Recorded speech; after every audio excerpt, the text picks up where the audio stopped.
The 2024-25 NBA season is here, and already there are quite a few storylines to talk about, like LaMelo Ball's hot start and JJ Redick seemingly fixing the Los Angeles Lakers. But of course, this is hip to the games, and while I'm late, I admit I'm a little late. I do want to talk a little bit about the latest hip hop sensation Doechii after listening to her album Alligator Bites Never Heal and discuss why I believe she got next.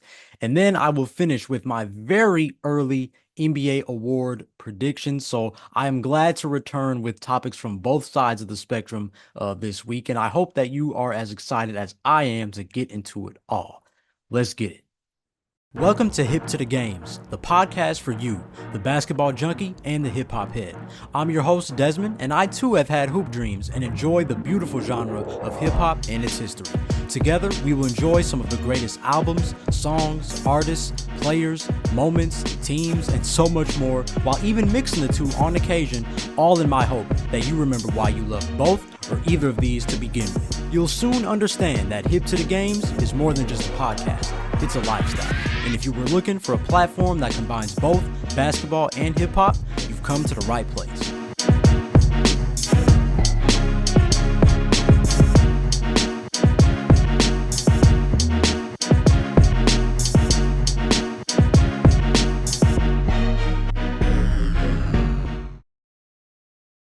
Welcome to this episode of Hip to the Games. Shout out to you if you are a loyal listener and are hip to the games, whether it's through audio, video, no matter what platform. I sincerely appreciate you returning to the show.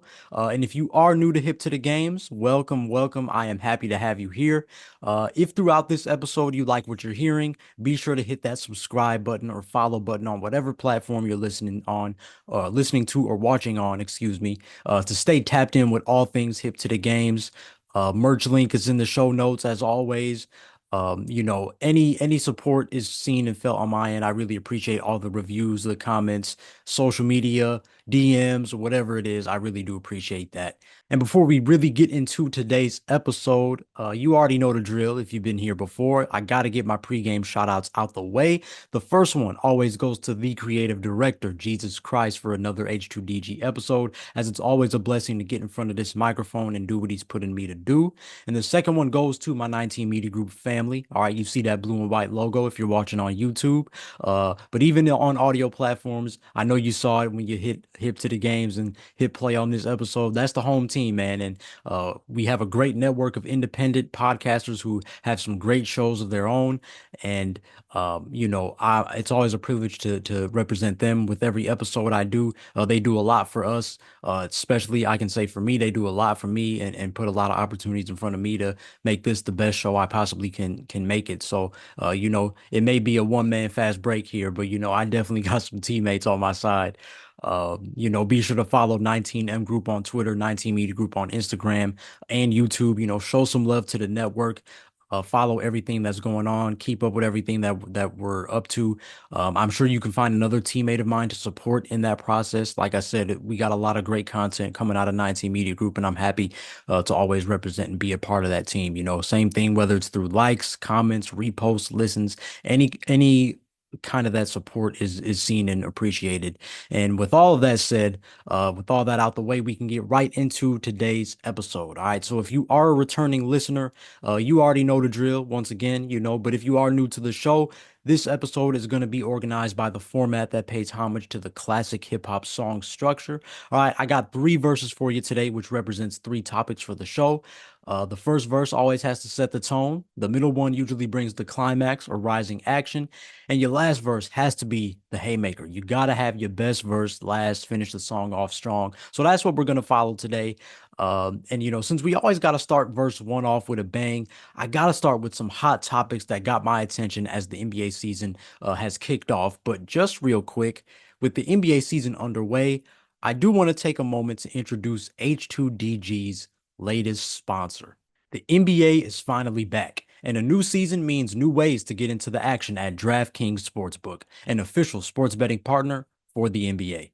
Who's draining threes from downtown? Who's beasting on the boards? Get behind your favorite players and the prop bets you can make on DraftKings, the home of NBA player props. And if you happen to be a rookie, new DraftKings customers can bet $5 to get $200 in bonus bets instantly. 2 points is 2 points, no matter how the ball hits the nylon, and every point counts with DraftKings Sportsbook. Download the DraftKings Sportsbook app and use code BASELINE. All right, that's code BASELINE for new customers to get $200 in bonus bets when you bet just $5. All right, only on DraftKings.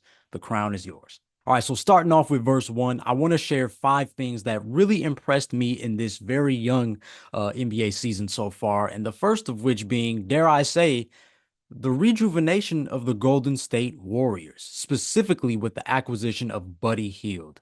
After a couple seasons flirting with 20 points a game and being one of the best shooters in the league, Buddy Hield, he had a weird 2023-24 campaign. Despite being on the Indiana Pacers, a team that really thrived off the engine that is Tyrese Halliburton. Hield had his sights elsewhere, and he demanded a trade early in the season. And, personally, I was of the notion that the request, would kind of fade to black because I just felt like the success that the Pacers started to have, fresh off their in-season tournament run, and his seamless fit, right, as a shooter next to Tyrese Halliburton, I thought it was great. But soon after, Hield, his request was fulfilled and he was dealt to Philadelphia, which again, you would think he'd get a lot of opportunities with Joel Embiid double teams, Tyrese Maxey driving and kicking, but he didn't really find a rhythm there. And he even really got played out the rotation. So it was weird that a shooter like him was just rotting in Philadelphia. So it made sense that as a free agent, you come from, Buddy Hield, he took his shooting ability to a franchise that has been all about the three ball, right? You come from a situation in Philly where you're not playing. You would think, okay, I need to get somewhere where there's going to be opportunity. And there's pretty much no better place for a three-point shooter than the Golden State Warriors. Especially after losing Klay Thompson, right? I think the idea of getting Buddy Hield seemed like a match made in heaven. And it certainly proved to be that after a strong preseason and a hot start to this regular season. All right, as Hield shot 12 of 16 from deep, for a total of 18 of 26 from the field in the Warriors' first 2 games. All right, I know it's just 2 games, but that is some hot shooting. And then when you think of the way the Warriors, all right, both of these games included a 36-point win over the Blazers and a 41-point win versus the Jazz. Okay, granted, these are two of the worst teams in the league, right? But at the same time, when you open the season with nearly two 40-point victories, I don't care who you are and who you're playing against. That is just ridiculous. That is a different type of bag that you're in right there. And I think that's every team's dream to play that kind of flawless basketball and shoot the ball that well. And I think Buddy Hield has been, the guy in charge of that. He's really been leading the way. I think the Warriors in turn too, they have a lot of bounce and a lot of that confidence in their step again. I think they're playing that team basketball that we've always known them that we've always seen over the years. They're knocking down those threes. And I think for Buddy Hield in particular, he recently came out and said like he hasn't felt this free in an offense since his college days at Oklahoma, which is crazy, right? Because Oklahoma, that's the place where Buddy Buckets, became a huge, huge deal, and led to him being one of the best scorers of his draft class. That's really scary to think about considering, Buddy Hield is 31 years old. He'll be 32 by season's end. He's in his ninth year. Like it's kind of funny, right? But I think it's a testament to the NBA truly being situational, and for a shooter like Buddy, the Warriors' free-form system, like I said, it's a dream. It's a dream scenario. And I think Buddy Hield is certainly making the most of his newfound, dare I say, fluorescent green light. That's not just a green light. That joint is bright, right? And I think the Warriors are also benefiting from his acquisition in light of losing the beloved Klay Thompson. I really think it's the kind of rejuvenation that they needed and that they really wanted to get from Klay Thompson, but the two sides just couldn't, unite. So I think it's a prime example of how sometimes one move, and again, they made other moves, right? I love the DeAnthony Melton acquisition, but I think it's a reminder of how one simple move can suddenly change the dynamic of a team. I won't call them championship contenders now, but if their hot shooting continues, not just from Hield, but the entire team, they may be able to return to their winning ways just when everybody started to think that the dynasty was over. All right, Buddy Buckets is back. good for him, man, finding a new situation in Golden State. But speaking of players being back, Hornets guard LaMelo Ball quickly made a dominant return to the league after a couple injury-riddled seasons. It's funny, you look at his first two seasons, he played, I think, 51 his rookie year and I believe 75, 76 his second year. But since then, it was like 36 games. And then after that, it was 25 games. Like, LaMelo Ball, it's been quiet. It's been quiet. But I think off the bat, right now in this season, he's reminding everybody why he was an all-star in just his second season. Why Puma gave him a signature shoe so fast, and I'll admit I was skeptical about LaMelo's return because I felt like he would have to, get used to his timing and get his rhythm back and his confidence back, but he hasn't really missed a beat. And I think especially now having teammates like Brandon Miller, right? And Miles Bridges is back into the fold. These are guys that can score themselves. You can give them the ball and they can make a play. And I think many people saw LaMelo Ball in that Luka conversation, right? Tall guard, elite shot creation, can make plays for others, enjoys putting on a show for the fans. Like, it's the evolution of the point guard, right? And I seen him more in that Penny Hardaway conversation. And not even just the injuries. I wasn't even thinking about that. But to me, it was just all around ability to score, rebound, and pass. Like he doesn't have to get you 20 for you to win games. While he certainly can get you 20, he can get you 30. He can have a hot night. I just think, I felt like LaMelo Ball was going to be around 19-6-6 this year. Like just cool out. You've been injured. Let Brandon Miller emerge. Let Miles Bridges do his thing. Let Trey Mann, right? Or as they're calling him now, Calvin Cambridge or Allen Iverson, or, I'll call him Allen Cambridge, bringing back the 2000s style with the, he's got a 2X jersey on and he probably really needs a XL, or you know what I mean? He's LaMelo Ball's got some help, right? Grant Williams, Seth Curry, like it's interesting. But man, I was wrong. I was wrong. I thought he was going to chill out, but LaMelo Ball has indeed not chilled out. Um, LaMelo dropped 34 points in each of the first two games, showing he was ready to put the Hornets on his back and not just become an elite playmaker, but a dangerous scorer as well. And I mean, this is the same guy who dropped 92 in high school. And so I was sleeping on his scoring ability a little bit. But in a league that's filled with point guard talent, seeing LaMelo start the year off so strong is not only a great sign for the Charlotte Hornets, but in my eyes, it's almost like a bat signal, I think, for the rest of the league to watch out, because the Hornets, if you remember, they made the play-in tournament in LaMelo's first two seasons, right? They made it two straight years. Both of those years were with LaMelo Ball, and and seasons where was actually healthy. So if he's healthy this year, I think they can get right back in that fold. Not to say that they will make the playoffs. I still think they need to flesh out some of those pieces. A lot of young like role players on that team. So I think they really need to find out what's next as far as like, okay, how do we mesh LaMelo and Brandon Miller, right? How do we still get Miles Bridges touches? How do we empower Trey Mann, right? Is he going to be somebody that closes games? How is this going to work? Once they figure that out, I think they'll start kind of trending towards a bottom seeded playoff team, but of course they still got some ways to go. Um, but I really think they can get right back to where they were. I actually am going to touch on the Hornets a little bit more later in the episode. But for now, I'll just say that I think as long as LaMelo Ball can stay healthy and hoop the way he did to start this year so far, the Hornets can get right back to where they left off. And that's going to be a good sign for them, especially with a healthy LaMelo. But hopefully now with these added pieces next to LaMelo, they can actually get that sleeper playoff spot instead, and maybe not even, surpass expectations and get it, not just be in the play-in, but make the playoffs. So we'll see. We'll see. I still got some questions about that team. It's still very early, but I think they are going to be a sleeper team in the East for sure. But see, it's funny that I'm on the topic of playoffs a little bit, because I want to touch on those Los Angeles Lakers, man. New Lakers coach JJ Redick has the Los Angeles Lakers playing basketball, right? And if you can't tell, I'm saying basketball in all caps for the MF Doom because, man, does this team look different or what? Like I said, the NBA is situational, and that applies to coaches too. I think we forget that sometimes. Some coaches have good rosters on paper, but don't know how to make it work.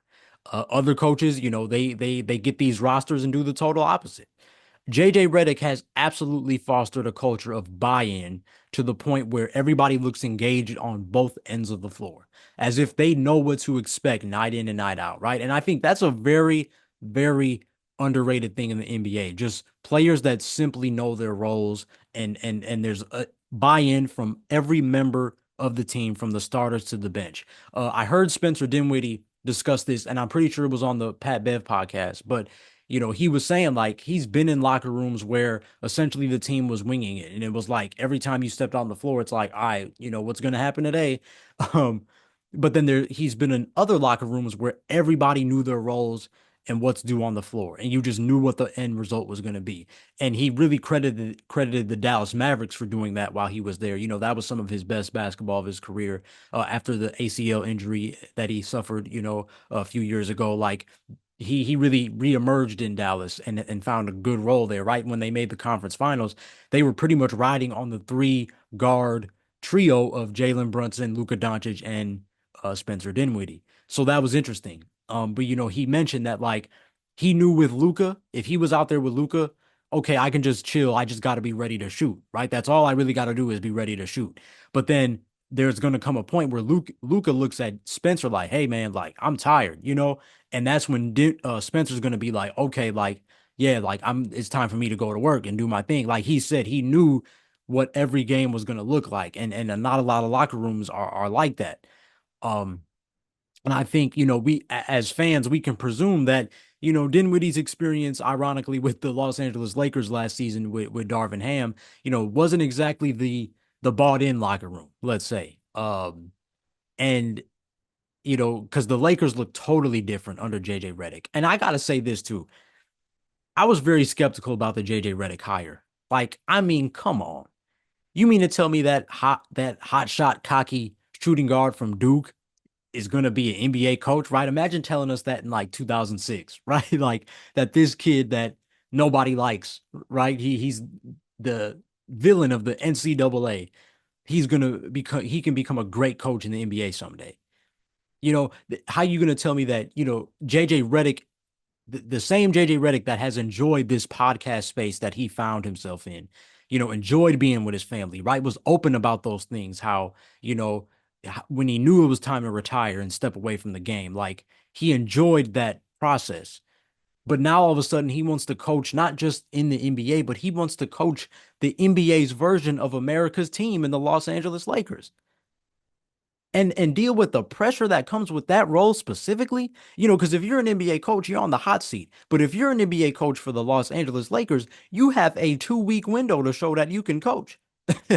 Like, and it made me think too, with no NBA coaching experience, sure, he played a lot. He was on a lot of good teams. He had some bad teams, but you mean to tell me, like, is this a guy, especially again, knowing JJ Redick's personality, is this a guy that's going to be able to handle personalities, right? That's why a lot of player coaches don't fully commit to their roles because, this is why they might stay put as player development, just so they can work with the players and on their skills and stuff like that, because they don't want to manage personalities, right? They don't want to be the guy that has to handle rotations and tell this guy, I'm not playing you, or you're gonna have to sit this game, or you know what I mean? A lot of that, or this guy's unhappy and he's gonna confront me. A lot of former players don't like that. They don't like that because they were former players. They know how it goes, right?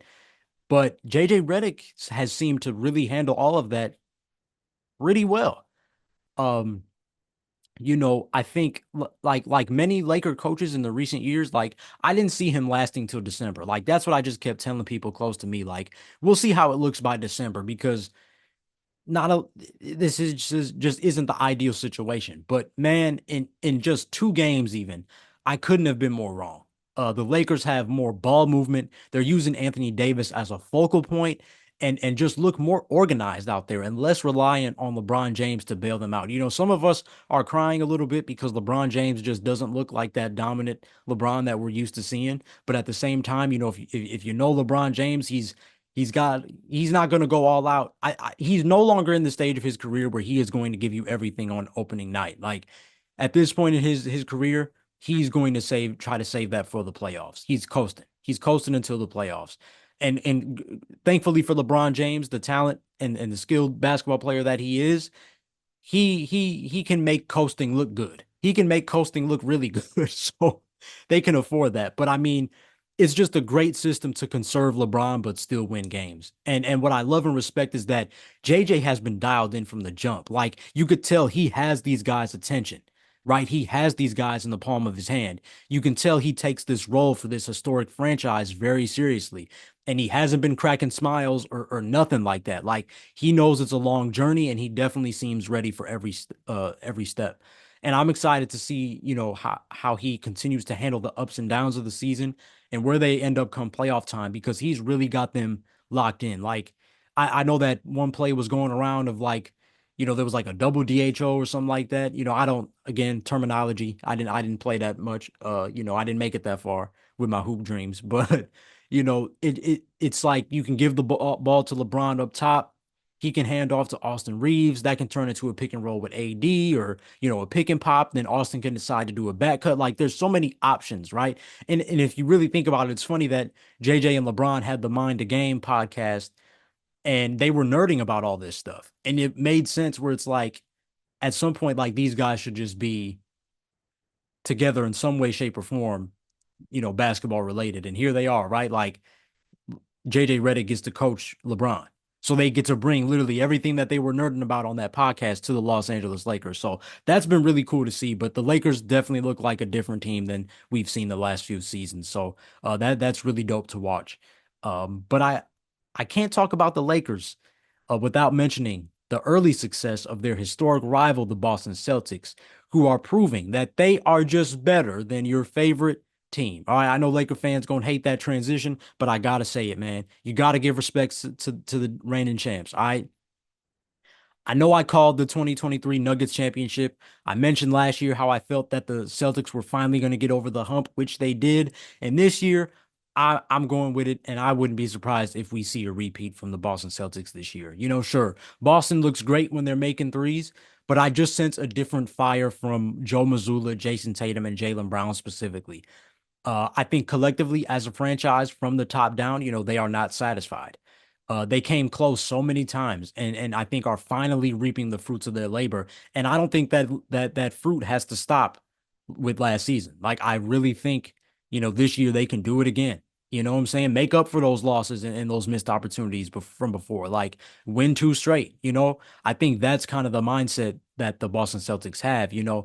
I think they have this energy of like, yeah, we finally won, but let's keep it going. And I think Joe Mazzulla is really the definition of excellence. Like people look at his stone cold responses to the media, and he's very blunt with them a lot of times, and people call him weird and crazy and all these things. And shoot, he was already thinking about next season after they won the chip, right? I think it was Jason Tatum who said like, "Yo, I had to tell him like, man, let's enjoy this. Like, don't even think about next year. We literally just won, Like that's that kind of maniac obsession that a lot of the greats have, right? His focus and his passion is exactly what Celtics basketball is all about, especially when you think of the foundation that Red Auerbach laid for them. And additionally, I think, thanks to Steve Kerr, the rest of this league is going to suffer because Jason Tatum is coming for everybody's neck, and might actually finally get some legit first place MVP votes. And I think Jaylen Brown, he wants to prove that his finals MVP wasn't a fluke. And I think, he's just as important as Jason Tatum is, and you got Al Horford back, right? Who I thought was going to retire. Drew Holiday, Derek White, they're also coming off Olympic gold medals. And man, especially that first game against the Knicks, the Celtics just looked sharp. And they looked like they didn't even have an offseason, which technically some of those guys didn't, right? Like Drew Holiday, Derek White, Jason Tatum, they won the chip, then went straight to the Olympics. So they didn't have much of an offseason compared to the rest of the league. So that might have something to do with it. And sure, they went against a team in the Knicks who made all these offseason moves and have to adjust to making those moves. Um, but the Celtics are playing around. Like they looked really locked in and sharp. Like even in the first game of the season, they looked like they had played like 30 games already. It's really impressive. And I think they know that target is on their back, and they look like one of those teams that The only thing stopping them from repeating is another team that decides to snatch it from them.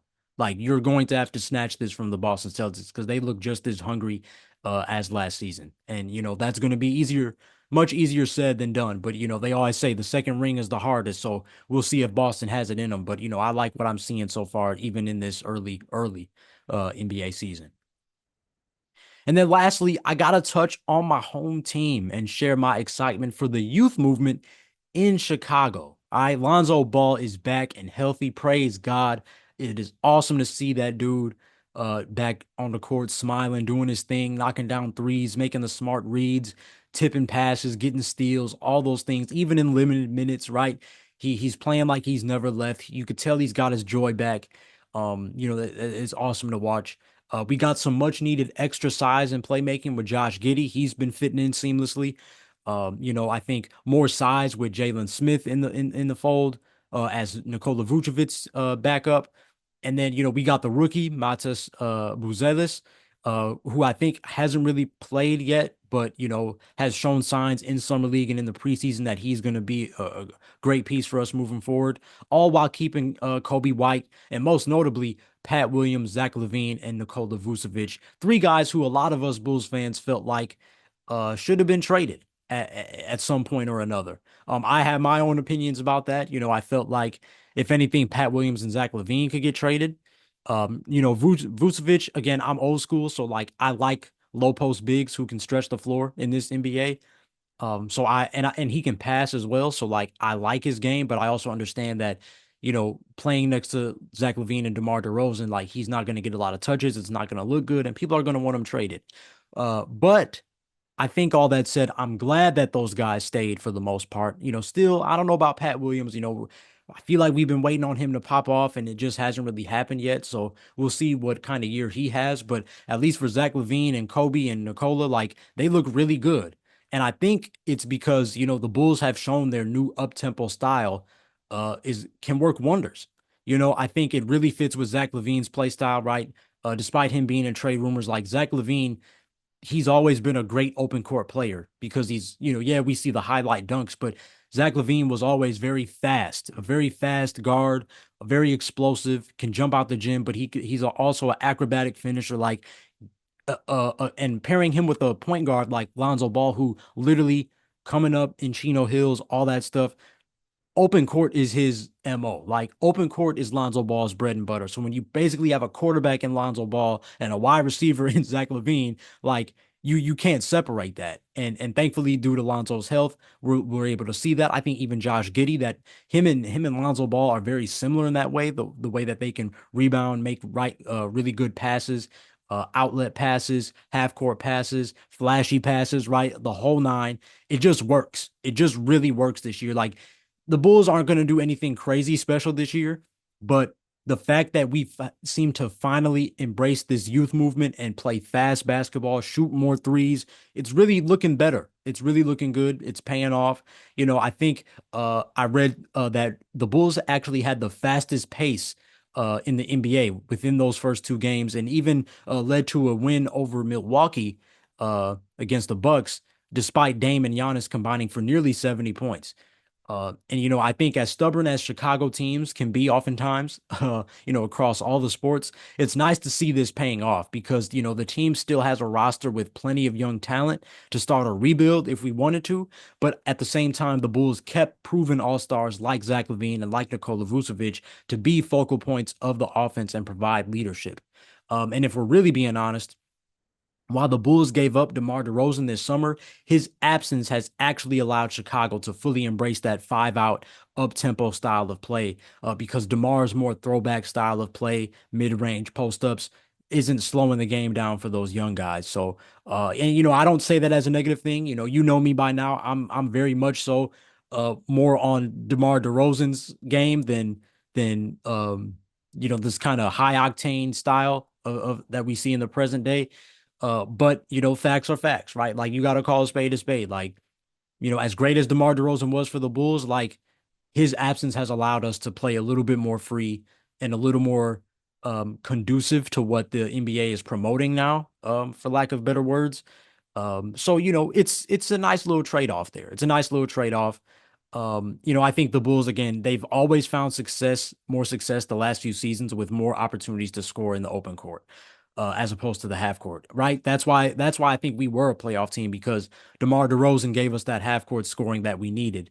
But again, losing Lonzo Ball, it hurt our open court opportunities because we didn't have that point guard pushing the pace and making sure like everything, like we were just running teams out the gym. So it's nice to have that now. And even then, right, the Bulls can space the floor. They shoot. I think we're already on pace. It's looking like we're going to be on pace to shoot more threes this year. Something we've struggled with mightily the past few years. So while I don't have high expectations for the team long term, the Bulls are easily going to sneak up on some teams, much like we did versus Milwaukee, simply because they have a roster that is more conducive to the style of the modern NBA. So that's been good to see as a Bulls fan. Definitely got to catch more games this year, and not just highlights and things of that nature. But we're looking. It's we're getting closer to that youth movement. All right, we're getting closer to that youth movement.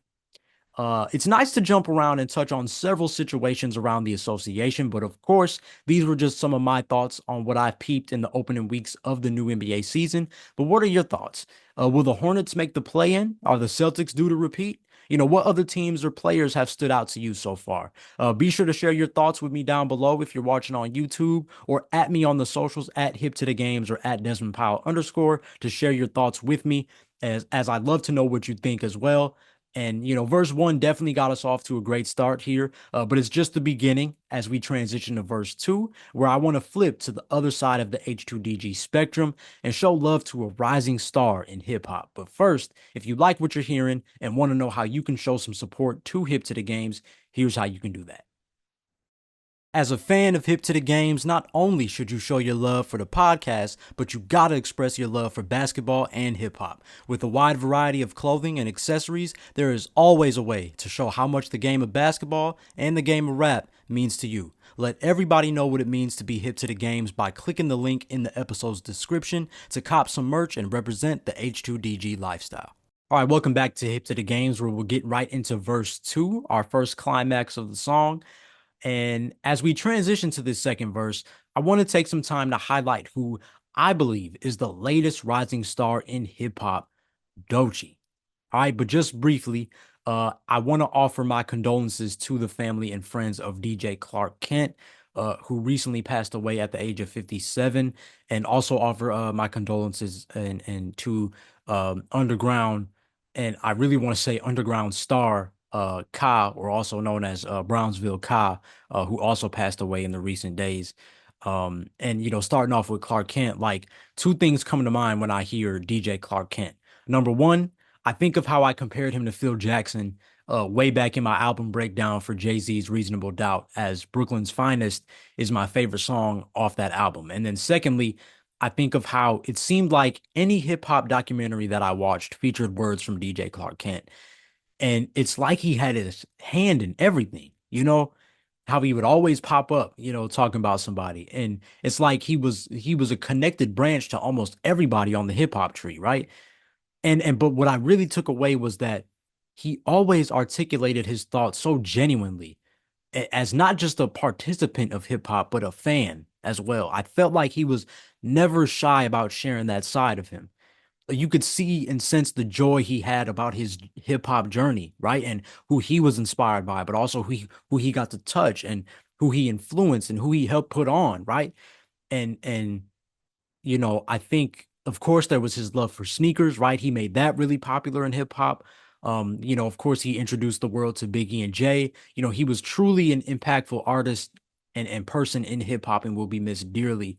And again, I saw so many great tributes, and from people who had great words to share about who he was as a man, and how he would text them and just always check in and always be rooting for him. Like, you need that kind of support system, and I think especially in the industry, where it seems like you hear a lot of voices, a lot of people want you, but I imagine it's very nice to have those people who even are a part of the industry themselves, but are human enough to put their arm around you and say, hey, you know, I really dig your style. I really dig your sound. Your album may have flopped, or maybe people thought it should have been this way, but DJ Clark Kent seemed like that guy that was always putting his arm around somebody and pushing them to keep going. So I definitely offer my condolences to him, and may he rest in peace. And the same goes for Ka, who passed away recently as well. Like I wasn't as familiar with him, but if you remember back when I interviewed Iron Emperor, he put me on and shared how much Ka meant to him, and which to what I think many hip hop fans would agree that Ka represented himself so authentic. He was the poster child of what it meant to be a quote unquote regular everyday man, but still serve his audience with dope music on his own time, own schedule, own rules, the whole nine. Um, I it's I remember seeing Iron had posted too, and he was saying how there was a time where uh he had a meet and greet on some block, and he even Kyle was impressed with how many people actually showed up. Um and that wasn't something he did all the time, right? But he just felt it in his heart for that to be a thing. Again, you had a lot of people saying, "Oh, he dropped projects when he wanted to." I even seen clips of interviews where Kyle was saying like, uh, he was saying how it takes him so long to drop a project or to drop a song because he's bringing you everything that is he's really taking you to that place that it's coming from, if that makes sense, right? He had a great like parallel there where he said like it's taking me this long to drop because I'm making sure I'm taking my time and giving you everything that I've been through. Because I'm putting so much into it, it's gonna take a long time for it to be released, right? It's like what they say about the food analogy, right? That you hear oftentimes, and especially when it comes to like faith, right? How you'll ask God for something so dope, right? You'll ask him for something and yet you get upset with how long it's taken. But it's like you realize you asked God for this dope thing. You want it to be done his way. You want his blessing on it. You want all these things. Don't be surprised that it's going to take a little bit to fulfill your custom made order, right? I think that's essentially what Kai is saying. Like the reason you're a fan of me is because of this. So this is how long it's going to take. I'm going to make my art on my schedule, do my thing. It's going to be authentic, and that's what it is. Like I'm not over controlling about it. I'm not stressing about it. And I think that's what a lot of underground artists, especially, but a lot of rappers respected and pulled from him because there's so many. Again, we always say in hip hop, right? Oh, the best rapper is really probably somebody working at Subway or McDonald's, right? Because it's like there's so many people who are rapping who may not get the opportunities or who may have all these dope opportunities, but they won't necessarily be the billionaire status, right? Like there's so many different definitions of success. And I think Ka was, like I said, he was the poster child of that. Like, yes, you can have your own life, but you can also be very successful in your own way. And I think a lot of MCs are following, will continue to follow his blueprint in that and be inspired by him. Um, I think, like I said, an artist who really put his all in every song, and I think is the definition of quality over quantity in my eyes. Hip hop is hurting because it seems like we're losing so many impactful legends earlier than we'd expect. Selfishly, we can say that, right? But I think I also see it as an opportunity for the upcoming generation, to honor them by taking that baton and following the footsteps that they paved before us. Like I think that's the thing I just keep thinking about, man. Like, yeah, we're losing some legends. And thankfully their art lives on forever. But like now it's on us to follow their footsteps and become the new legends and take that baton and make sure we're doing right by it. That's what hip hop is. So, rest in peace, DJ Clark Kent and Ka, respectively. And I'm appreciative of their art. I'm personally excited to learn more about them and continue to watch the people that they've touched take that baton and run with it, and make them proud. And even as I talk about that, someone that comes to mind when I say a lot of that is Doechii. As I get into verse 2, about a month ago, she released her latest project, Alligator Bites Never Heal. And after peeping some teasers on Instagram, and I'm scrolling and I'm seeing some visuals pass by on my timeline, and seemingly going viral by the day, I was finally like, let me check it out. Let me check out her project and see what the hype is about. And man, I'm gonna say it straight up. The same energy I felt hearing Nicki Minaj in, I'll say 2009, 2010, 2011 is the same energy I felt listening to Doechii. Some of you, you might hear that and be like, yo, chill out, Des. But trust when I tell you, this is hip to the games. I would not lie to you. I would not lead you astray. I get the same energy. And this is not to take away to other rappers, right? Especially the women. Little Sims is ridiculous, right? Lotto's had a big year. I've always said Megan Thee Stallion, she's better than people think. I think she's just so focused on serving her target audience in ways that she knows they'll enjoy, right? She's not going to do anything just to please a certain section of hip hop, right? So, but I think she is better than people think. Um, and I think it was good to see Doja Cat, right, tap into her true love, which is hip hop, despite kind of emerging as a pop star. So like all this isn't a diss to anybody, but man, the energy and the versatility that Doechii brings on this project is truly insane. How is it? I'm gonna take you through it too. Okay, this ain't, again, it's been a minute since a Hip to the Games album review, but I'll do my best to kind of sum it up. Um, how is it that on a song like Bullfrog, she seemingly channels her inner Lil Kim with the kind of deeper voice, right? And I think even in her visuals to that song, like she hit the Lil Kim pose, right? But then yet several songs later, on a song like Hide and Seek, I'm hearing Erica Badu and dare I say Beyonce inspired vocals. And again, I don't want a lot of people take comparisons and run with the names. I'm saying they're inspired by those artists, from my ears at least. I'm not saying she sounds just like them. I'm not saying that she's the next Beyonce. I'm saying that with a song like that and the way that song is crafted, it's in that bag and realm too. But then she eventually gets to a three-song stretch, starting with Boom Bap, where she simultaneously pokes fun at the notion heard around the culture that if it ain't complex rhymes and over boom bap beats, it ain't hip hop, right? While telling listeners, hey, hip hop is everything from boom bap to trap. It's not just one sound. But best believe that I can do that too, right?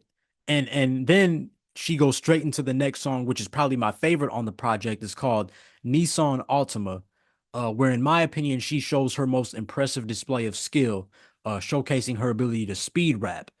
And after that she goes right into GTFO. You can you can do the spelling on what that stands for. Where she delivers her own version of Move B by Ludacris. So in a nutshell, she can rap about rap.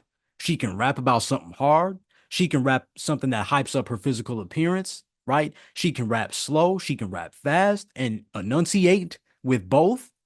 Like let me throw that out there too. She enunciates well, like she can sing. She is really a total package in ways. Again, tell me if I'm wrong, but I don't think we've seen since Nicki. Again, no diss to nobody else. I just don't think we've seen this blend of versatility since Nicki Minaj dropped. Now, granted, I'll admit that, while I sense the themes of finding oneself and I think being in the middle of healing, right? I know uh at least I did my Googles and she's 26 as well. So it's like I can kind of resonate with some of her what's the word? Like her wonder at this stage, like, being in her mid 20s. I feel like there's a lot of uh empty space with this project, a lot of wonder and a lot of thoughts and introspection beneath the layers of some of these songs. So I think that's dope. Um, and I admit too that I'm still kind of trying to wrap my mind around the album's concept and the significance of alligator bites, right? But I do think there is definitely a message of healing throughout this album and just finding oneself. So, that's really dope to listen to. And, again, some of her raps, they are on some just general fun, young and ignorant energy, right? For lack of a better term. There's just some fun stuff on there. Not like anything super deep or anything, but that aside, I definitely see the hype with Doechii and, she's easily become one of my favorites to follow. I hope her success continues and she stays in her own lane and, doesn't get caught up in what the industry and the fans may want her to be. Like I said, that's what happens when you emerge. People want you to turn into something that you're not and all these things. So, and even as I make a comparison to Nicki, right? Like I don't say that to just mindlessly say oh, she's just another Nicki Minaj. I just say that to emphasize her versatility, her talent, and skill level in a way that makes her unique from her peers. I can tell that Doechii is, again, like Nicki Minaj, right? She's passionate about the foundational principles and the standards and the legends of hip hop, right? Passionate about lyrics, passionate about delivery, passionate about enunciation, passionate about wordplay, right? And that's really refreshing to see, especially from an artist my age, where, again, still in your 20s, it can be easy to just do all the fun stuff, get the money, and oh, well, we vibe, and so it's cool, but it's like what I was just saying, right?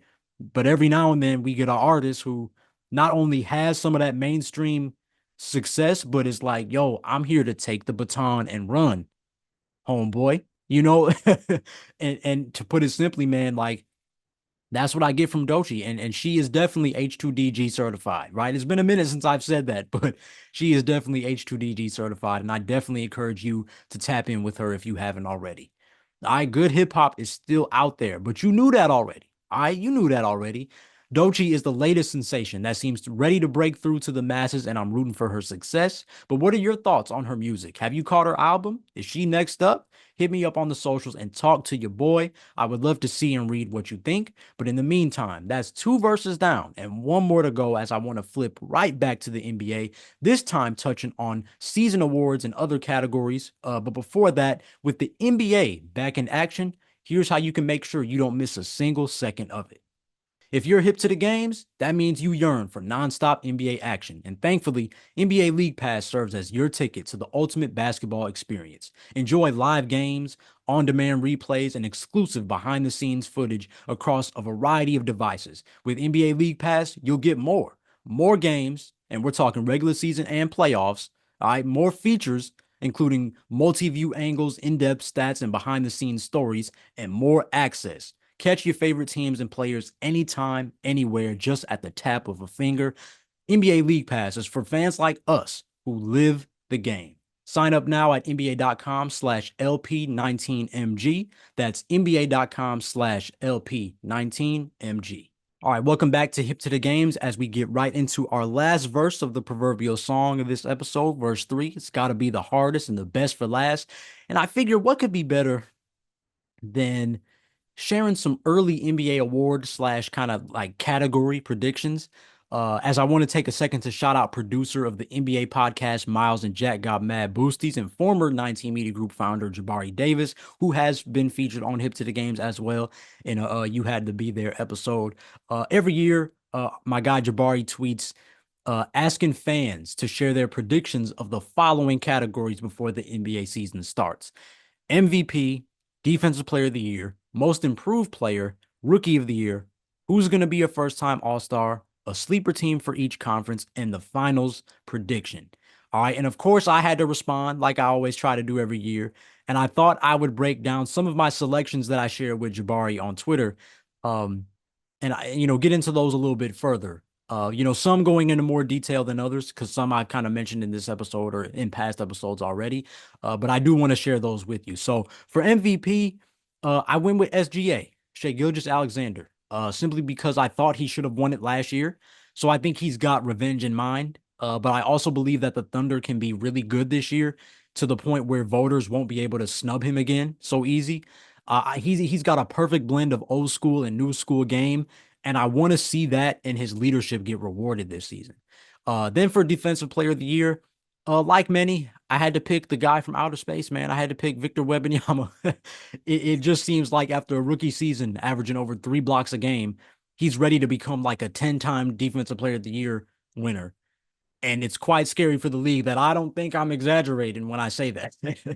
But you'll notice on that tweet, in parentheses, I mentioned that I'm rooting for Anthony Davis. Because last season, I thought the Defensive Player of the Year should have been Anthony Davis, Victor Wembanyama, Rudy Gobert in that order. I thought AD was incredible last year. And it's funny, as great as a defender and intimidator as he is, he just doesn't really get that Defensive Player of the Year love. And I get it, right? He had some injuries and, people calling him street clothes, all those things can play a role. But, I would love to see him get at least one before his career is over, especially before Wemby starts taking over the game as we all think he will. Um, But I do think, like I said, it's going to be tough to snatch it from Victor Wembanyama because I think likewise the voters are ready to vote for him. They already got their eyes on him as well. So, yeah, that's something. I'm picking Victor Wembanyama, but your boy is rooting for AD. All right. And then for most improved player, all right, I went a little bit deeper in the bag for this one because I always feel like the most improved player kind of comes out of nowhere, right? Think 2013 Paul George, right? Danny Granger went down, and we didn't expect Paul George to get that kind of opportunity that soon. 2016 CJ McCollum, right after two rougher seasons, struggling to get playing time, single digit scoring. He comes, he starts, boom, 20 points a game, right? And then literally for the rest of his career, 20 points a game. 2019 Pascal Siakam, right? I think I've shared this before. I remember in NBA 2K17 when that brother was rated like a 60 overall, and nobody knew who he was. Like, then he came out of nowhere eventually, right?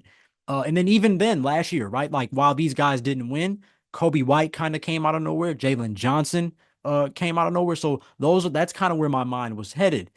And so this year I took a little bit of a bold approach, and I think I'm gonna go with Keontae George of the Utah Jazz. I think he had some real impressive games for the Jazz last year, showing that he could be a dope floor general for that team. And I think it really got to the point where he earned starter minutes more towards the second half of the season, just because you couldn't ignore his play. And I think, given the opportunity and the Costco samples that we've gotten of success, with a full season as a starter, I think he might be able to make an impressive leap. But of course, it seems like a lot of us fans are waiting for a guy like Jonathan Kuminga to finally come into his own in Golden State. So I also put him in parentheses. Like, I'm gonna go out on a limb and I'm gonna pick Keontae George. But I think Jonathan Kuminga, if the Warriors are ready to use him right, he could very well be in that category too.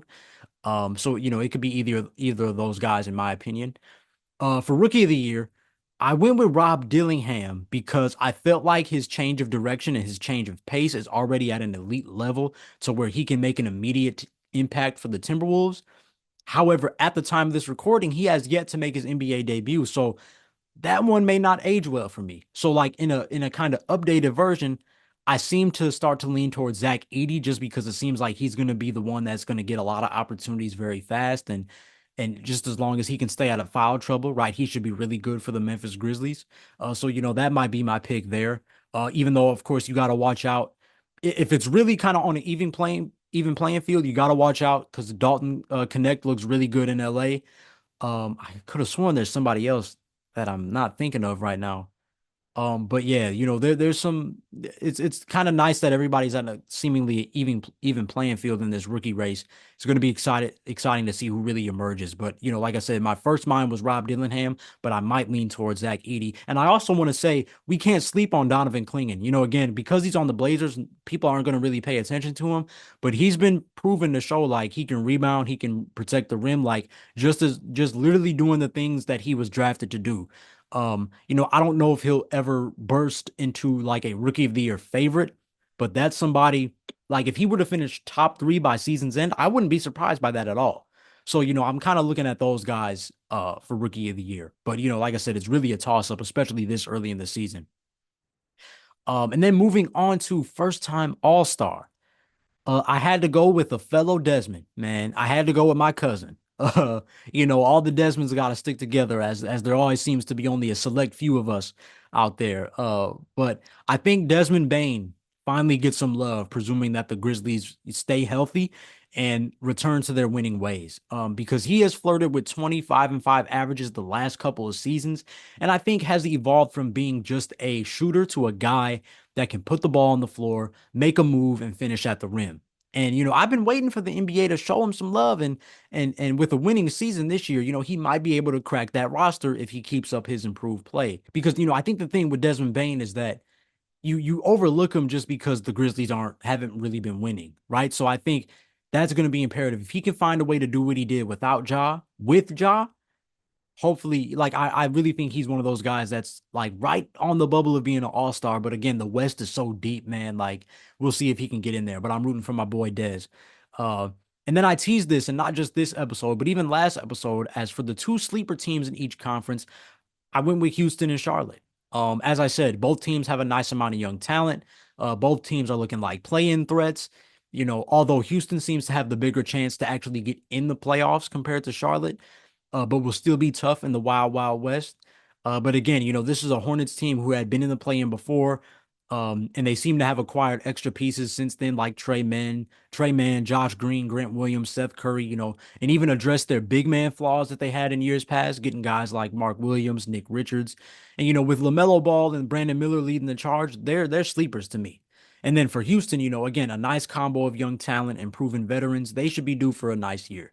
The only thing I fear is that even a winning record pushes them out the playoffs simply because they're like 11, dare I say 12 teams that could all be playoff worthy in the West. So like somebody's going to get heartbroken even in a good season. Um, so if they can win close games, win the ones that matter, steal some road wins, they should be a real nice sleeper out West. And then lastly, my finals prediction. Okay, I already teased it earlier, but my finals prediction is the Celtics winning in 6 games because I already said I believe they're going to go back to back, but I see them winning in 6 games over the OKC Thunder. Yes, I think OKC takes last season as a lesson and gets over the hump, similar to how the 2012 Thunder did after losing to Dallas in 2011, right? Just like the Thunder lost to Dallas in the semifinals this past season, the Thunder lost to Dallas in the Western Conference Finals in 2011, and then boom, they were in the finals the next year. So I think if they can take that lesson, much like that the OG team, it can get scary. It can get scary. I think Jalen Williams and Chet will build off last year. Jalen Williams is another good name if we're thinking first time All-Stars this season who might crack that roster. They added Alex Caruso, which to me is the light-skinned friend that play like Lou Dort next to the dark-skinned friend that is actually Lou Dort. That was the first thing that came to my mind. Of course, I'm essentially saying that, the Thunder now have two of the best 3-and-D guards in the league together, right? And they also picked up like these are two guys that are scrappy. They knock down threes like you had Lou Dort and you basically get another Lou Dort and Alex Caruso. Like, and of course I had to pay homage to the Kanye thing, but they got those guys. They picked up Isaiah Hartenstein, another scrappy rebounder. Guys is going to set hard screens, make good passes underratedly. Do his thing. Like he's and he got paid. I think right. He just got paid a little bit. So yeah, he's shown that he can hang in the NBA, and he's a great pickup for them. Once he gets healthy, that's going to be good for the Thunder. Um, and they just really have a selfless, hungry group, man. And OKC has a squad that I think is going to be in contention for a very long time, especially when you think about all those draft picks that they got, that they still can get, and who still, even as good as they are, might be in the hunt for arguably the best prospect upcoming in Cooper Flag, right? So whew, OKC is coming, man. And especially if they get to the finals this year, it's going to get real dangerous for the next year's the NBA because I'm going to share this too. If I was doing a my NBA sim in NBA 2K24 last year, and it got to a point where the OKC Thunder were making the finals every year. And I'm talking Shea is MVP. They're making the finals. Like I'm talking three-peat, right? If it wasn't for me rebuilding the Chicago Bulls and winning the championship and beating them in 7 games, they would have three-peated, right? So they had the nerve to draft Cooper Flag. And so he pulled a Ben Gordon and won 6 man in his rookie year. And imagine just having Shea Gilgeous-Alexander, Jalen Williams, Chet Holmgren, Cooper Flag. And then they had the nerve in that sim, they had the nerve to get OG Anunoby. So they can still get a lot of role players because a lot of this is built through the draft. This like the OKC Thunder, I felt like that was such a foreshadow of what we're going to see in the league the next few seasons. Like OKC and like I said, all that can start this year. I think especially if they can hang, if not beat any West team in a 7 game series. I think they can be that scary. It will be tough, not to say it's going to be a breeze, but I just think that they get over the hump this year. But, Boston, they have the experience and some extra size and strength that I think OKC doesn't really have. And, that's another thing to pay attention to. Will OKC be able to keep up with Boston's scoring and shooting outside of Shea, right? If Chet Holmgren got in foul trouble, who's going to be that last line of defense? Who's going to guard Porzingis, right? Like, I think it's going to be a good matchup. So, I'm hoping I'm right because like that would be a dope matchup to watch.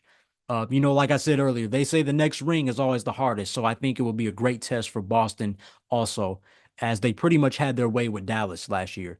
I think a young and hungry OKC team would be a nice step up from last year's challenge if they can make it out the West. So all those are my preseason predictions. All right. Like I said, just to run through them one more time: MVP, SGA, Depoy, Wemby, or, rooting for AD, most improved player, Keontae George, rookie of the year, Rob Dillingham / Zach Edey, first time All-Star Desmond Bane, sleeper teams in each conference, Rockets and Hornets, and finals matchups, Celtics over the Thunder in 6 games. Those are my predictions. My final answers, I'm going to lock them in. All right. No changing. I'm sticking by them. But since you've heard mine, I need to know what yours are, though. If you're on Twitter /X, be sure to quote or reply to Jabari's original tweet so he can engage with you as well. And tell him Dez sent you so I can see your responses also. But if not, you can still drop your own in the comments on whatever platform you're listening to or watching on. And as always, that gives us the chance to follow each other's predictions and see how everything plays out in this latest NBA season. And with that third verse, we have made it to the end of another Hip to the Games episode. From 5 hot topics I peeped within the first few weeks of the season, Doechii's rise after her latest release, Alligator Bites Never Heal, and some early season predictions. Lots of versatility with this latest discussion around the NBA and hip hop. But as always, these were just my thoughts, so I want to hear from you. All right, you can tweet the show at Hip to the Games or tag me directly on Twitter or IG at DesmondPowell_ and share your thoughts on any of the topics discussed today, as I would love to hear and read your thoughts.